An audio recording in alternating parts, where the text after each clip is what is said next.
ए सखी का ए सखी आ सुनी ना।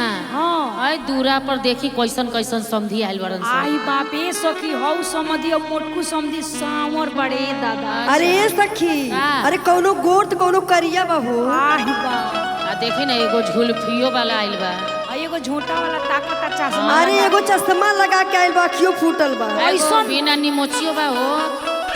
अरे ए सखी ओइसन गाड़ी हाँ। आई मुजफ्फरपुर से देखी हम ये फटाफट में अपना कविता दीदी उर्फ टुन्नी दी के बोलौले बानी। हाँ, हाँ। आज ओइसन गाड़ी देवे के बा हाँ। ओइसन गाड़ी देवे के बा कि कान से धुआं फेंक दे। हाँ फेंकाइए जाई आज। आज राघवेंद्र सर के भी गरी आवे के आज बा। परदेसी जी के भी गरियावे के बा। हाँ, हौ निश्चित। बबलू राजू आई केहू ना छूटे के चाहिए। आलम हौ विजय सबका के आज एकदम हम नाश कैमरा करे वाला के छोड़ी ना। के। हाँ हाँ। अब पवनो जी के आज नाश करे के बा। गाय चली चली चली सब गोटा। हाँ, गरियाई, समधी गरियाई। साहब के आज गरियावे के चाहिए। कैसे अरे हाँ मंगलियाई गोरका गोरका। ए सखी अरे सखी गोरका गोरका केहू करियो बा तो केहू गोर बा।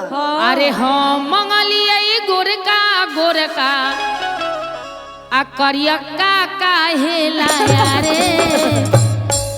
अरे कर लुट्ठा काहे लाया रे। मार बहान चोटा साला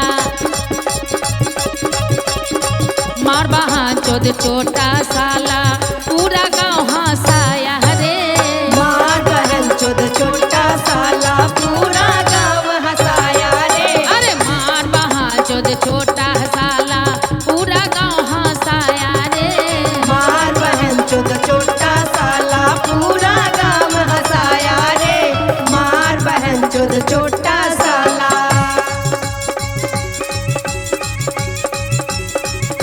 आ देखी ना कैसे ताकता हो। तनी तागला देवलिया पे का लिखल बा तनी तागला। तनी तागला देवलिया पे का लिखल बा तनी तागला। मार बहन चोद छोटा साला पूरा गाँव हंसाया रे। मार बहन चोद छोटा साला। अरे हाँ मंगलियाई मोच वाला। हाँ मंगलियाई मोछ वाला। अरे हाँ मंगलियाई मोच वाला। हाँ मंगलियाई मोछ वाला। अन्नी मोचिया काहे लाया रे। मुछिया काहे लाया रे। अरे मार साला समधी भरुआ। मार साला समधी भड़ुआ। अरे ही जरा कहाया रे। मार साला समधी साला ही लाडा लाया रे। अरे मार साला समधी भरुआ ही जरा कहाया रे। मार बहन चोद बड़ुआ साला।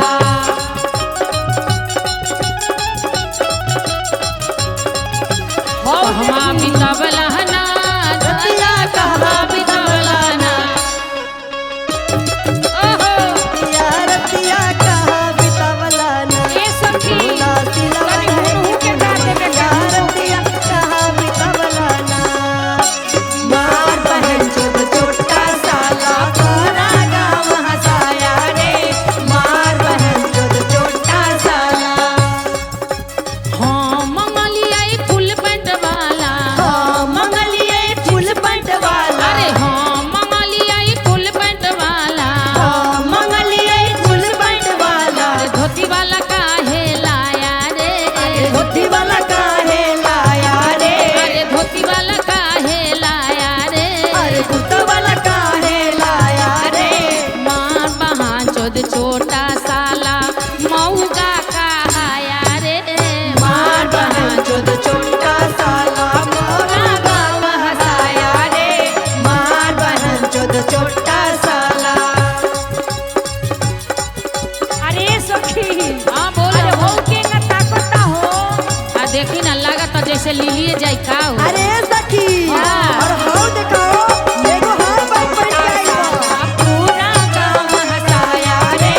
मार बहन चोद छोटा साला। हाँ मंगलियाई केस वाला। हाँ मंगलियाई केस वाला। अरे हाँ मंगलियाई झुलफी वाला। हाँ मंगलियाई झुलपी वाला। अरे टकला काहे लाया रे।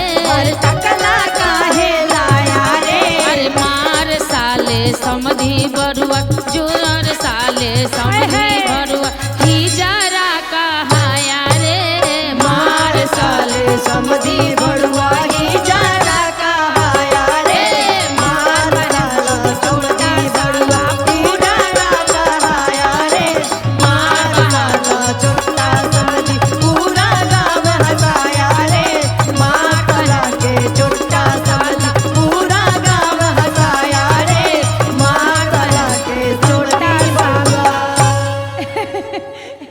अरे सखी हई देखो ताकत आलू अरे ताकत कोनो आँख निहार निहार के ताकत लागी जैसे खाइए जाए का हो